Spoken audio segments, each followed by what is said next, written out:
Welcome class 12th students. So as we have started binary operation, so we have solved up to question number 2. Now see this question number 3rd. Here students, in question number 3 we have to prepare a operation table. So for this operation table, just a statement is given. So that is this statement: consider binary operation. Binary operation को consider करते हुए, this is the sign of operation on the set 1 2 3 4 5 5 elements दिए गए हैं इस ऑपरेशन में, और a operation B is equal to minimum of A b. इन दोनों ए और बी का आपको मिनिमम वैल्यू लिखनी है. Write operation table. तो इस तरह से हम एक ऑपरेशन टेबल तैयार कर लेते हैं. यहाँ पे ऑपरेशन का साइन दिया हुआ है, यहाँ पर 1 2 3 4 5 लिखा हुआ है, और ऐसे भी आपने 1 2 3 4 5 लिख लिया है. ये सभी वैल्यूज ए को रिप्रेजेंट करती हैं, ये बी को रिप्रेजेंट करती हैं. सो फर्स्ट ऑफ ऑल 1 और 1 आप लेंगे. What is the minimum of 1 and 1? तो क्योंकि 1 और 1 में इसके अलावा कोई नंबर नहीं है, तो 1 is the minimum value. In the same way 1 और 2 का मिनिमम आपके पास ये भी 1 होगा. 1 और 3 का मिनिमम आपके पास ये भी 1 होगा. 1 और 4 का मिनिमम ये भी 1 होगा, और 1 और 5 का मिनिमम ये भी आपके पास 1 ही आएगा. इन द सिमिलर वे 2 और 1 का मिनिमम 1 आएगा. 2 और 1 में जो कम से कम वैल्यू है वो 1 है. इन द सिमिलर वे 2 और 2 में मिनिमम वैल्यू 2 है. So in this manner we will fill this operation table. So now minimum of 2 and 3 will be 2, minimum of 2 and 4 will be 2, minimum of 2 and 5 will be 2. Similarly, minimum of 3 and 1 will be 1. It is 2, it is 3, it is 3, it is 3. So for 1, that is 1, 2, 3, 4 and 4. 5 and 1 में minimum आपके पास हो जाएगा बच्चों 1, 2, 3, 5 और 4 में minimum, और 5 और 5 में minimum 5. So students, it is an operation table on the behalf of this set. So in this manner you will prepare this table. Now come to the next question, that is question number 4. 4 में दिया गया है consider a binary operation. As you may see here, consider a binary operation, that is the star on the set 1 2 3 4 5 given by the following multiplication table. Compute this. तो यहाँ पे आपके पास जो आप देख रहे हैं, ये जो ऑपरेशन टेबल है 1.2, ये सेम ऐसा ही है जैसा आप यहाँ पे देख रहे हैं. No, it is different. Now come to the question number 4.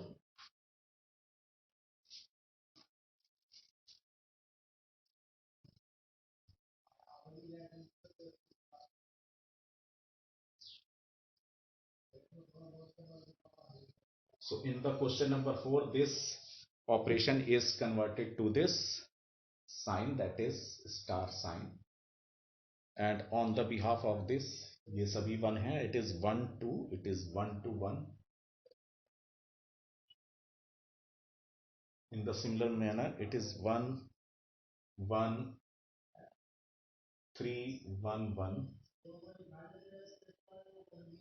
3 1 1, and it's 1 2 1 and 4 1. Then after 1 1 1 1, and it is 1, then it is 5. तो वो कह रहे हैं on the behalf of this, it is question number, that is question number, it is 4. May be in the new book students ये question थोड़ा different हो जाए, तो प्रोसीजर सेम ही है. तो first is compute, that is 2 operation 3 operation 4, इस तरह से लिखा हुआ है, एंड 2 ऑपरेशन 3 ऑपरेशन 4, इसका वैल्यू आपको निकालना है. So now do this. 2 operation 3, 2 operation 3, अगर आप इसका वैल्यू देखें तो ये 1 आ रहा है. So now right here 1 and this operation 4 आप लिख लीजिए. After this 1 operation 4 that is 1. तो this you have find out. अब उसके बाद जो एंड वाला पार्ट है सी दैट, यहाँ पे आप देख रहे हैं 2 ऑपरेशन, जो ब्रैकेट वाली टर्म्स है उनको आप पहले सॉल्व करेंगे. So it is written 3 operation 4, 3 operation 4 it is 3 and it is 4, 3 operation 4 that is 1. So now 2 operation 1, 2 operation 1 it is 2 operation 1 that is 1. So this is the first part. जो first part है आपका 4th question का वो solve हो गया है. Second part में वो कह रहे हैं इस ऑपरेशन इज कॉम्यूटेटिव. तो आप कुछ भी आप लेंगे 1:4 लेंगे, 1 ऑपरेशन 4 लेंगे तो वो भी 1 है, और 4 ऑपरेशन 1 लेंगे वो भी 1 है. इन द सिमिलर वे आप कुछ भी ले लीजिएगा, 3 ऑपरेशन 1 है और 1 ऑपरेशन 3 1 है. 5 ऑपरेशन 4 ये 1 है और 1 ऑपरेशन 5 ये भी 1 है. इसी तरह से इस 4 को देखेंगे, 4 ऑपरेशन 4 ये भी 4 है, 4 ऑपरेशन 4 ये भी 4 है. So it is commutative. So you will write in the second part, yes, it is commutative. In the next part वो कह रहे हैं compute 2 operation 3 operation 4 operation 5. इसको आपको निकालना है. तो 2 operation 3, so it is 2 operation 3, it is 1, you have written here 1. Now 4 operation 5, 4 operation 5, just you will write 1, and 1 operation 1, 1 operation 1 that is 1. So it is the end of question number 4. After that if you will see question number 5, वो कह रहे हैं if S जो आपके पास star sign है उसके ऊपर उन्होंने डैश लगा दिया. Be the binary operation on 1 2 3 4 5, यही एलिमेंट्स हैं 5th क्वेश्चन में. Defined by A operation B, HCF of AB is the operation same as operation this defined in the exercise 4. क्या ऑपरेशन सेम रहेगा HCF के लिए? Justify your answer. तो आप इसी तरह से जो 5th क्वेश्चन है यहाँ पर ये चेंज हो गया है, जो आपके पास स्टार है इसके ऊपर डैश, तो यहाँ पे ए स्टार बी आपके पास है HCF of A B. Okay, तो आप HCF निकालेंगे, और अगर ये सेम आ रहे हैं तो आप लिख देंगे yes it is same as in question number 4. So now see, check it. Now take the HCF. This is question number 5.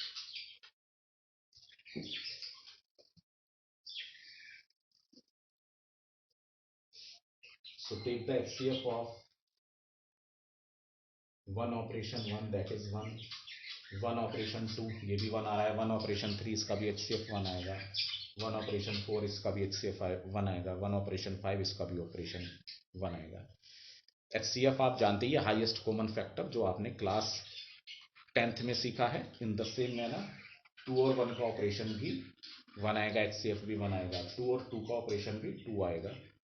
इसी तरह से 2 और 3 का ऑपरेशन, क्योंकि 2 और 3 आपस में डिविजिबल नहीं है, कोई कॉमन फैक्टर इसमें जो है 1 ही है, सो दैट्स वाई 1. तो हाईएस्ट कॉमन फैक्टर 1 आएगा.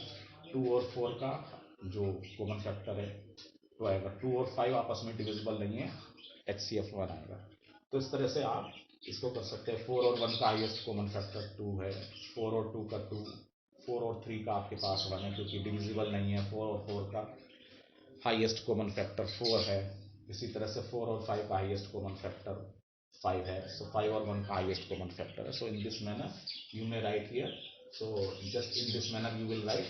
सो 5 ऑपरेशन 1, तो HCF of 5 and 1 that is 1, HCF of 5 and 5 that is 5. So in this manner you will solve. So you will write yes, operation table is same as in question number 1. Operation table is same.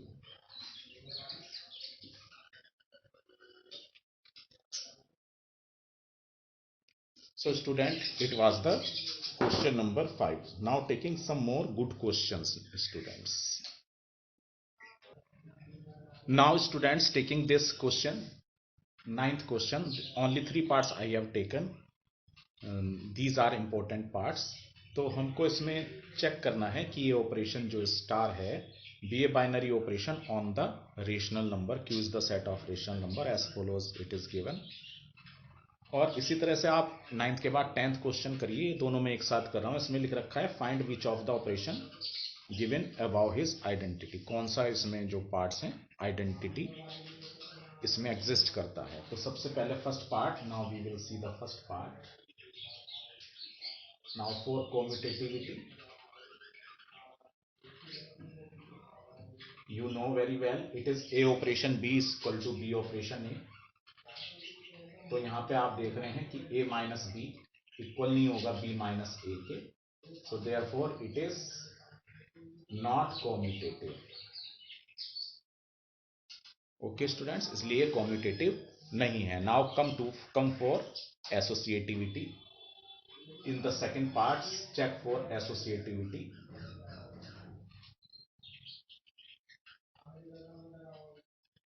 Associativity में आपको पता है कि ए operation B bracket में होता है, operation C ये equal होना चाहिए a operation b operation c. Last के दोनों आपके पास ब्रैकेट में होना चाहिए. तो ए operation b by using this fact a minus b, it is A minus b operation c as it is. इसी तरह से a operation as it is जो ब्रैकेट में लिखा हुआ है इसको पहले ऑपरेट करना है. तो it is B minus C using this logic just. Now ये हटा के आपको क्या लगाना है, माइनस का साइन लगाना है. So it is A minus B minus is equal to, यहाँ पे अगर आप ये हटा के माइनस लगाएंगे और इसके अंदर ब्रैकेट वाली टर्म से मल्टीप्लाई करेंगे, it is A minus b plus c. So they are not equal.